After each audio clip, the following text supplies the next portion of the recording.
Welcome to Vikings 70 Flashback. With me on the phone today are Ed Zivkovich and Jim Guy. Hi, gentlemen. Hello, how are you?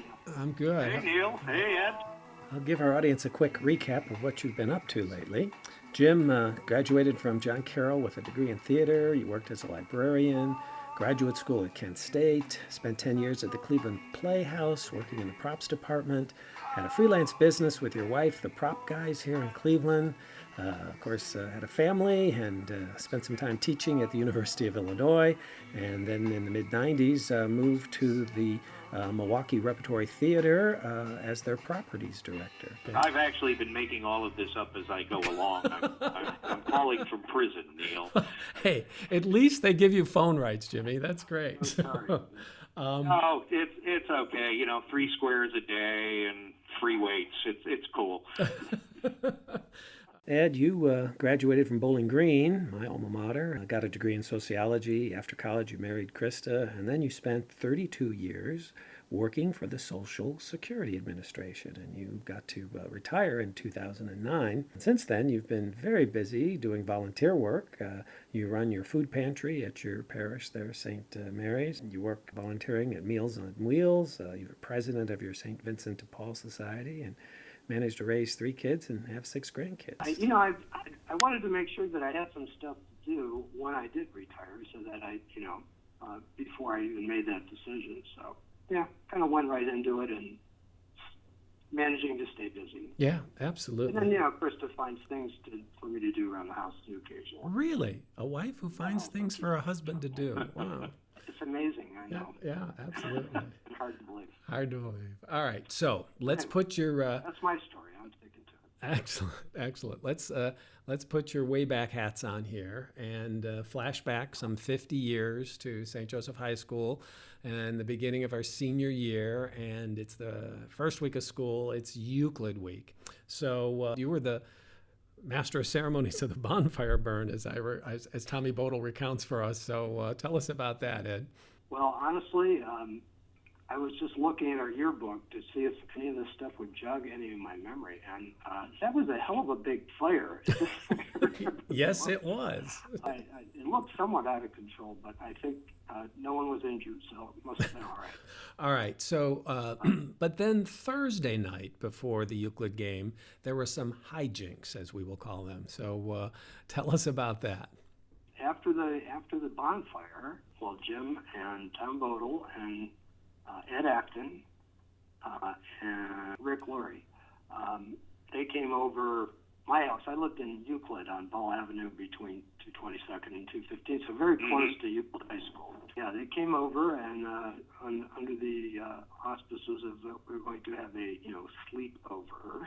Jim, I think you have a sign, right? Isn't that an art department? Yeah, I enlisted some of the guys from the Cinema Club and the Art Club to help to do this gigantic sign. I have no idea how we got the measurements for that thing, because we really came in pretty close. We had that thing rolled out all the way down the second floor hallway of St. Joe's and painted the giant sign that said "Home of the Vikings." Who thought of this? How did this caper get hatched? I have no idea. I'm thinking, since I probably live closest to Euclid High School, and I may have looked at that sign and thought, what if that said "Home of the Vikings"? So I'm gonna say that it was my idea, although I really don't know for sure if it was. But I'm gonna claim responsibility for it. I'm in charge here. Right to me. Yeah, exactly. So then what happened? You paint the sign. The sign was made. Everybody was over our house. We went down in my basement, which was sort of converted into a sort of a rec room. Hung out there for a while. My parents went to bed eventually. I'm thinking, as a parent, they probably woke up. My mother probably woke up and heard voices downstairs and thinking, when are they going to go to bed? When are they going to go to sleep? And then she woke up once and there was silence, and she probably thought, oh, thank God, they're quiet. Which probably, in the meantime, we had snuck out probably around, I don't know, 2 o'clock in the morning. Do you remember, Jim? Yeah, it was something like that because I remember how we were like eating candy and slamming soda and stuff, trying to stay awake. If I remember right, Mission Impossible was on TV. Yes.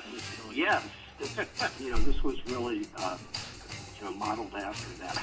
It was inspirational, yeah. Yeah, we drove out to Euclid Stadium, even though you could have walked.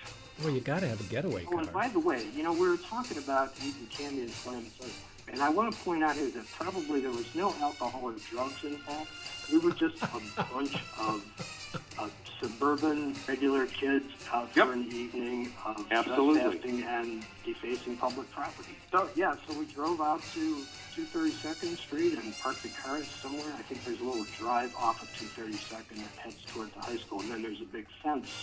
I think we posted a lookout outside the fence. There was a place in the fence where it was kind of dug out underneath the fence, so you could crawl under it. Were we all dressed in black, Jim?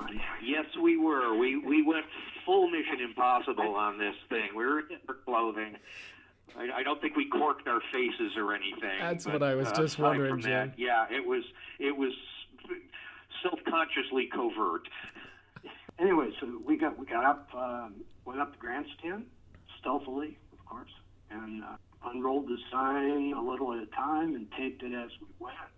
I'm amazed that it stayed up all that time. Seriously. That's what I was thinking too, because I remember making the climb up to help get the tape on the top of it and thinking back on it, this is not the best way to keep that thing up there. It's pretty remarkable that it was there in the morning. How big was the sign, actually? Do you have any idea? Lengthwise, probably, I don't know, it was probably, about 40 feet long, something like that. Yeah, something like that.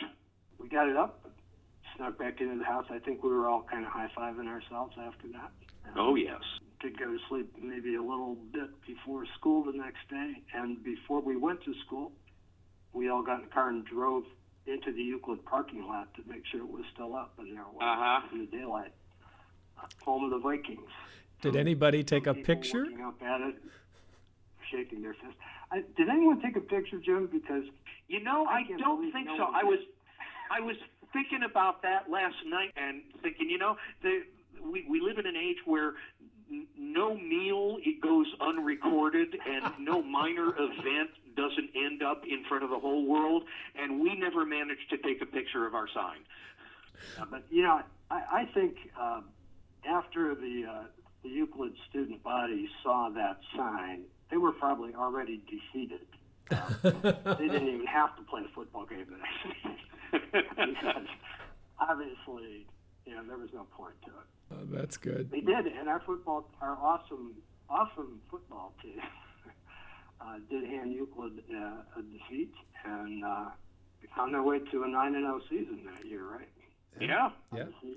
And it was sheer audacity. Does it again? Exactly. Exactly. Was there some buzz in the halls at St. Joe's about the deed? Or? I remember talking to a few people, and we were pretty secretive about this whole thing too. I don't know if we thought that Brother O'Grady would throw us off the roof or something if he found out about this, but we were relatively secretive about it until later in the day. But in the morning, as people were coming in on the bus, there was some major rumor. Did you hear what happened at Euclid High stuff going on from some of the people who got picked up late on the bus routes? That was kind of fun to hear, given our role in the whole thing. Yeah, you want some buzz, absolutely. So you risk your life, or at least your sterling reputations, Ed, I have one question for you. You seem to have accomplished something that no one else did, because your image was in the yearbook more times than any other classmate. How did you pull that off? I have heard that before. I forgot who I paid. It was me. But it was... Yeah. I see. Oh, nothing to it.